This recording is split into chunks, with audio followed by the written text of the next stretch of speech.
뉴스야 시작합니다. 정치부 최지연 기자 나와 있습니다. 첫 번째 물음표 볼까요? 네, 첫 번째 물음표는 이재명도 기소되면 대표 박탈입니다. 민주당 전당대회 일정이 이제 이번 주도 본격적으로 시작이 되는데 이재명 의원이 대표가 될 것이다라는 관측은 여전히 유효합니까? 네, 지금 현재 구도대로라면 아무래도 이변이 벌어질 가능성은 그다지 높지 않은 상황입니다. 그런데 만약에 기소가 되면 대표직을 박탈당할 수도 있는 건가요? 네, 그렇습니다. 이 현재 검찰과 경찰에서 이 의원을 둘러싼 다양한 사건들을 수사하고 있죠. 이 의원이 이 혐의 가운데 하나라도 기소가 될 경우에는 대표 자격이 정지가 되는 겁니다. 당원 당규에 그런 조항이 있나요? 네, 이 민주당도 국민의힘과 비슷한 규정이 있습니다. 이 이준석 대표에 대해서 경찰이 성상남 의혹을 수사 중이죠. 만약 성범죄로 기소가 될 경우에는 윤리위 당규 22조에 따라서 직무가 정지되게 되는데 민주당도 당헌 80조 1항에 부정부패와 관련한 혐의로 기소가 될 경우 직무가 정지된다는 내용이 들어 있습니다. 그럼 현재 수사하고 있는 사건 중에 기소가 되면 그 즉시 대표직이 정지가 되는 겁니까?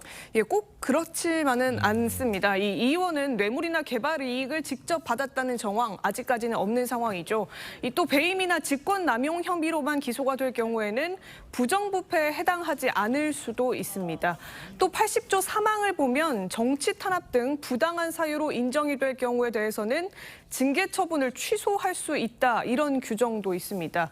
최근 이 의원이 자신의 수사를 정치 보복이다 이렇게 강조를 하는 것도 이런 속사정과 맥이 닿아 있다 이렇게 볼 수도 있겠습니다. 네.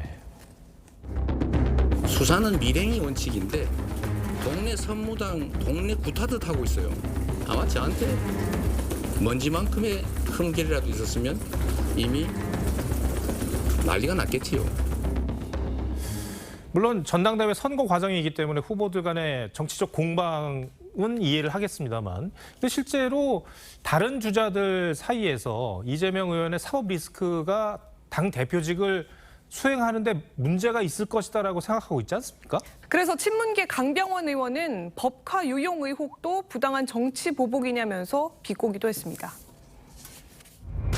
이재명 의원의 문제 그리고 그것을 하기 위해서 우리 당이 총력으로 이 정치 보복이다 부당한 탄압이라고 대응하게 됨으로써 우리 민주당의 혁신의 시간과 민생은 사라지게 될 것이고. 첫 번째 물음표 정리해 볼까요? 네, 첫 번째 물음표 이재명도 기소되면 대표 박탈의 느낌표는 대표의 꿈, 리더의 자질로 하겠습니다. 네. 이 전자민주주의를 강화하겠다면서 열성 당원 가입을 독려하는 이재명 의원, 또 징계 이후 전국을 돌고 있는 이준석 대표와도 닮은 점이 적지 않죠. 의혹에 대한 명확한 해명 없이 핵심 지지층에만 기대는 방식으로 야당 대표가 될 수 있을지는 모르겠다만 이 대한민국을 책임져 보겠다는 리더의 모습은 아닐 듯 싶습니다. 네. 두 번째 물음표는 뭡니까? 예, 두 번째 물음표는 백라이트가 발광체로입니다. 네. 김대기 비서실장의 모습을 저희가 사진으로 올렸습니다. 네. 저기 이제 오늘 그 대통령실 기자실에 깜짝 방문을 했다고 하던데, 근데 기자들 앞에 선 게 처음인가요? 네, 사실 그렇습니다. 이 원래는 오후 3시에 최영범 홍보수석의 브리핑이 예정이 돼 있던 상황이었거든요. 그런데 갑자기 김대기 비서실장과 대변인단이 모두 현장에 등장을 했습니다. 김 실장이 직접 취재진 앞에 선 건 말씀하신 대로 취임 이후 처음 있었던 일이고요. 오자마자 김 실장은 저 누군지 아시냐 하도 존재감이 없다 그래서 왔다 이런 농담을 하기도 했습니다. 정말 존재감이 없다는 지적이 실제로 나왔었어요. 네, 이 공직 생활만 35년가량을 한 김 실장, 이 평소에는 참모는 입이 없다 이런 철학을 갖고 있는 것으로 알려져 있는데 오늘도 그 생각에는 변함이 없다. 발광체가 돼야 하는 장관들과 달리 비서실장은 백라이트가 돼야 한다 이런 말을 하기도 했습니다. 그런데도 오늘 기자들 앞에 선 걸 보면 위기감이 참 깊긴 깊은 모양이에요. 지금 실제로 대통령 지지율이 심각한 정도 아닙니까? 네, 그렇습니다. 이 갤럽 조사 결과 6주째 국정 지지율이 추락하고 있죠. 특히 30%대 초반까지 공두박질을 쳤고 또 무엇보다 부정평가가 60%를 기록했습니다. 심각한 경고등이 켜진 거죠. 이 대통령실 내부에서도 20%대까지 떨어지면 공무원 조직이 움직이지 않고 당 또한 따로 갈 수 있다. 이런 걱정까지도 나왔다고 합니다. 예. 저희도 이제 몇 차례 지적을 해드렸습니다만 김대기 실장뿐만 아니라 홍보수석, 정무수석 모두 역할이 미미한 것 아니냐 이런 지적도 실제로 나왔고요. 이 세 사람이 지난주부터 기자실에 이렇게 자주 등장하는 게 우연은 아닌 것 같아요. 네, 그렇습니다. 이 지난 17일이었죠. 최영범 홍보수석이 취임 70여일 만에 처음 언론 앞에 나선 데 이어서 이진복 정무수석도 이틀 전에 출입기자들 앞에 서서 활동 내용을 홍보하기도 했었습니다. 네. 강인선 대변인에 대한 기자단의 불만도 아주 컸었는데 좀 더 적극적으로 태도가 바뀌고 있다 이런 평가도 있습니다. 자, 이제 궁금한 것은 지지율의 추이, 그러니까 대통령 지지율 추이가 어떻게 될 것인가 이거 아니겠습니까? 어떻게 전망합니까?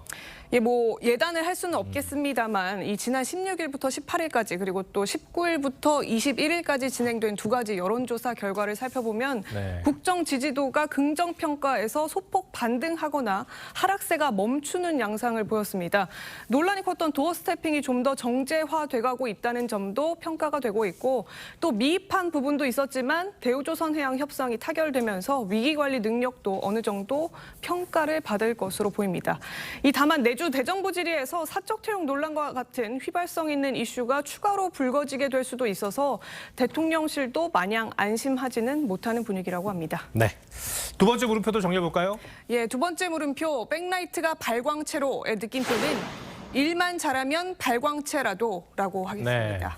이 윤석열 대통령은 지역이나 성별에 관계없이 안배를 하지 않고 능력 위주로 인사했다 이렇게 말해왔죠. 하지만 김대기 비서실장은 국정의 컨트롤 타워라기보다는 정책적 조언자 역할에 머물고 있다는 지적이 대통령실 내부에서조차 나오고 있습니다. 이진복 정무수석과 최영범 홍보수석도 기자들 앞에 서는 것만으로는 존재감을 키울 수 없을 겁니다. 윤석열 대통령 말처럼 일만 잘한다면 발광체든 반사체든 백라이트든 무슨 상관 있겠습니까? 이제 두 달밖에 안 됐으니 앞으로를 더 기대해 보도록 하겠습니다. 최지현 기자 오늘 설명 잘 들었습니다.